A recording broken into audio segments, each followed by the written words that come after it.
riding along on one of those ICE raids, as we saw there in Chicago, was Dr. Phil McGraw, the TV host embedded with U.S. immigration enforcement officers during an operation in Chicago on Sunday, defending President Donald Trump's deportation effort. Here's a clip of one of those arrests carried out with the Trump administration border czar Tom Homan. I'm not a senator. I'm not talking about a lawyer. Yeah. Are you a citizen? My mom's a citizen. Your mother's a citizen? Yes. But you're not? Nope.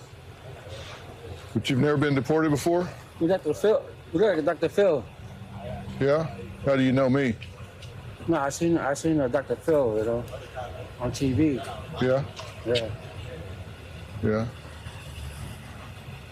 Well, this is an example of sanctuary cities, right? We got an illegal alien convicted of sex crimes involving children. He's walking the streets of Chicago. Again, the downfall, the problem with the sanctuary city, that people like us walking the street rather than local law enforcement working with federal agents. This is what we're dealing with. Yeah. You've been charged with sex crimes with children? Not really. Not really? All right, and with that, Dr. Phil McGraw joins Top Story once again. He's the host of Dr. Phil, Primetime on Merit TV. Dr. Phil, it's great to see you again.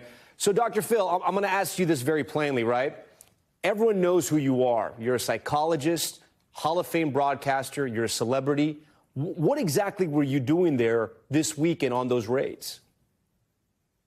Well, Tom, thanks for having me again. It's good to see you again.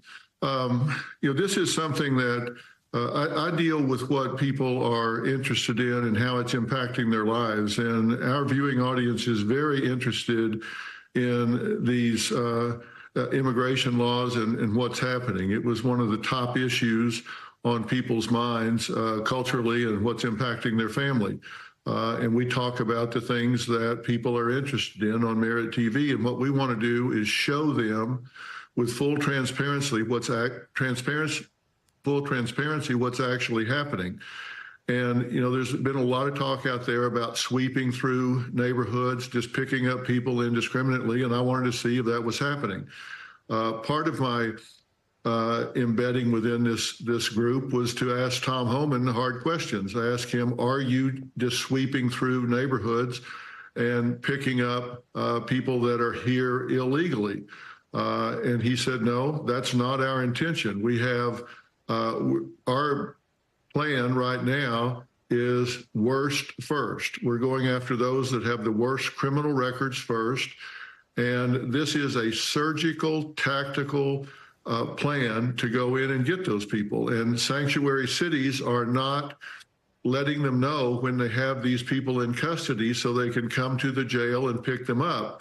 And what's happening with sanctuary cities is they're creating that which they want the least, and that is they're causing these agents, as Gabe was talking about, to go into the communities and arrest these people on the job or in their neighborhoods. And when they go in to get someone that's a violent criminal, whoever's with them, they're going to find out who those people are, and they may wind up arresting them as well, because when they run into someone that is in the country illegally, they are going to detain them and move them for deportation. That's not going to happen if they'll let them know when these people are in jail and being released back into the community. Yeah. Pick them up right there. Dr. Phil, from what you saw, were these undocumented immigrants being treated humanely?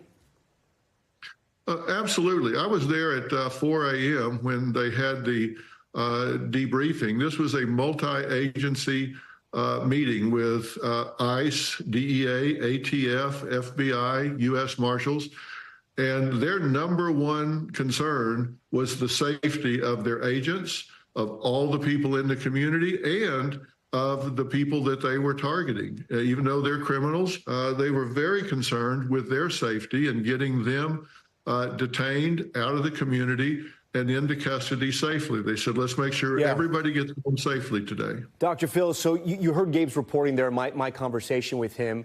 Of the, nearly 1,200 people arrested on Sunday, nearly half of those people weren't considered people with criminal records, right? Their offense was that they were here illegally. You just said you were told the worst first. It appears, at least on this day, That's not exactly what happened. Again, as Gabe pointed out, it's very complex. But does it sow doubt now with Americans and maybe with the world that it is going to be a roundup? It's not just the worst first, it's whoever they can grab. Is that your sense? Absolutely not. But let me tell you, they're in the country illegally. And Tom Homan's intention is, if you're in the country illegally, you need to self-deport. Because if they catch you in the country illegally, you could be barred for coming back into the country for a number of years. And if they're forced into the community to arrest these people, they are going to check everyone that's with them at the time.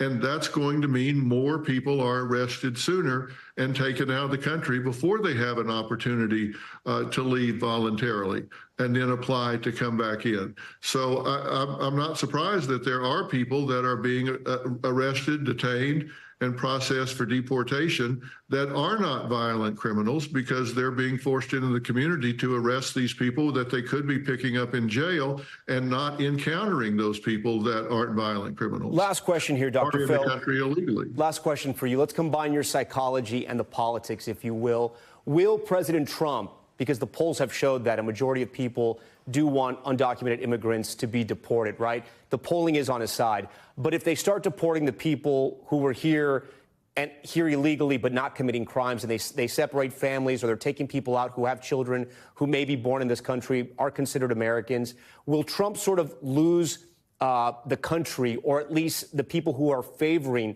deporting the people right now, if they start to see those images? Look, I don't think anybody wants to see families fragmented. And I know there are people that have been here a long time. They've done a good job. They're paying taxes. They're contributing. And I think there is some legislation afoot that I'm beginning to hear about where people could have an opportunity to get work permits and to, if they self-deport, to come back in under visas and things of that nature, where they could have a way to be here and find a path back to the United States. And everybody wants that. You know, Tom, I'm very pro-immigration. We need immigrants in this country. We need them for the workforce. We need their talents, their skills, their abilities. We need so many things that immigrants bring. Our birth rate is too low. We need immigration in this country. We're a country of immigrants. So I think there's got to be a way to work this out. And look, our immigration system is broken. When it takes 7 years to get an immigration hearing where you can get into the country properly, somebody's got to fix that system. So I think there have to be some things where we look for solutions, not just getting people out of the country, but finding a way to get them back into the country. Dr. Phil, always a pleasure to talk to you here on Top Story. We thank you for your time tonight. Thank you, Tom. Good night. Thanks for watching. Stay updated about breaking news and top stories on the NBC News app, or follow us on social media.